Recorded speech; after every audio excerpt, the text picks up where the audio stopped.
All right, so let's get right into it. We're talking about a massive clash between a UK rap superstar, Central C, and the YouTuber who basically called his entire image into question. This whole thing is a wild story about journalism, authenticity, and what actually happens when you challenge a carefully built persona in the hip-hop world.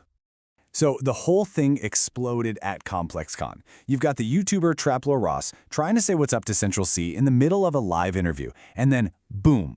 One of Sench's guys steps in with this very direct message.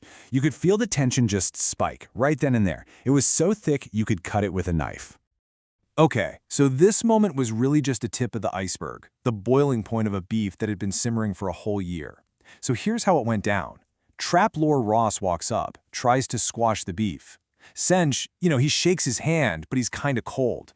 And then the crew steps in and makes it very clear Ross needs to leave. Now, to really get why this all happened, we've got to go back. We have to look at what kicked this whole thing off in the first place. All right, Section 1, the Culture Vulture Thesis. So, where did all this drama even come from? Well, it all started with this super detailed documentary by Traplore Ross.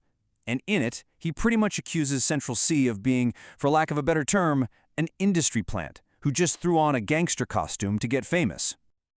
And this is where it gets really interesting, because this slide breaks down the core of Ross's whole argument. He basically put two versions of Central C side by side.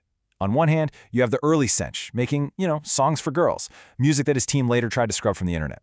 And on the other hand, you have the Sench we know now, the Nike Tech tracksuit, the roadman image, the guy who blew up internationally. Ross's point, this wasn't just an artist growing up. No, he called it a straight-up, calculated marketing move. And man, Ross did not hold back. He threw out some heavy accusations. He compared Sench's whole come-up to 6ix9ine, saying he used gang culture like a cheat code to get ahead. He even claimed that Sench co-opted a beef with a legit UK driller, Digger D, just for street cred. The whole thesis was that this gangster image, it was a brilliant but totally fake marketing strategy. Or as Ross put it, maximum artistry, minimum authenticity. So as you can probably guess, that documentary did not land well with Central C's team. At all. Things got heated online, and fast, and it all led to this pretty intense quote from his senior A&R manager. This made it crystal clear. They were not happy, this was a sore spot, and a line in the sand had definitely been drawn. Okay, Section 2, the rapper's rebuttal. So now that we have all that backstory, let's jump right back to that super tense moment at Complexcon. Because right after that whole blow-up, Central C himself actually gave his side of the story and his direct response to everything Traplore Ross had been saying. Now this is absolutely crucial to understanding Sench's whole perspective. He makes this big distinction between himself, the actual person, and Central C, the brand. He sees Central C as a business, an entity. So in his mind, when someone like Traplore Ross makes a video about him, they're not really talking about him, they're just talking about his business.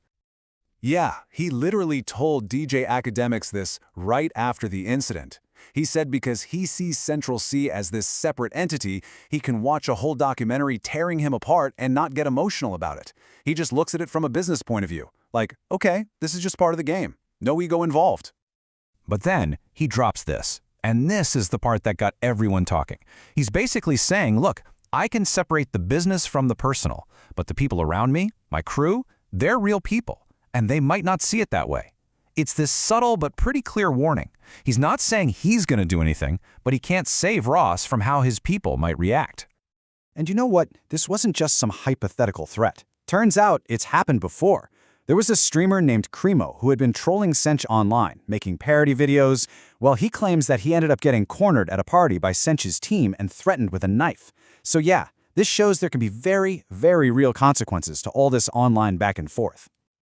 All right, Section 3, journalism or antagonism. So, naturally, this whole showdown at Complexcon sparked a massive debate online. And it really boils down to this one big question. Was Traplore Ross just doing his job as a journalist covering the culture, or was he being an antagonist, poking the bear just to get a reaction for his channel? And man, the takes were all over the place. You had Poetic Flacco saying this was actually a huge win for Central C's PR. It made him look even more legit. Then you had Wayno, who basically said Ross's whole style is to provoke people, so what did he expect? You can't call someone a fake gangster and then act surprised when you get a gangster reaction. But Traplore Ross, he kind of just doubled down, pretty much saying that all the threats, whether in a song or in person, are just part of the show. So, here's what you really need to understand about all this. This isn't just about two guys beefing. It's part of a bigger cycle we see all the time in hip-hop media. Step 1, an artist builds a brand on being street. Step 2, a YouTuber or creator makes content questioning if it's real. Step 3, they have a real-life confrontation where the artist's crew enforces the brand. And Step 4, everybody gets more views, more clicks, more relevance. It's kind of crazy, but in a way, both of them win. And that really leaves us with the million-dollar question, doesn't it? This whole thing is way bigger than just Central C and Traplore Ross. It forces us all to think about this weird ecosystem of street culture and entertainment. Where do you draw the line? When does just covering the culture turn into actively provoking it? And what happens when the content stops being content and starts getting a little too real?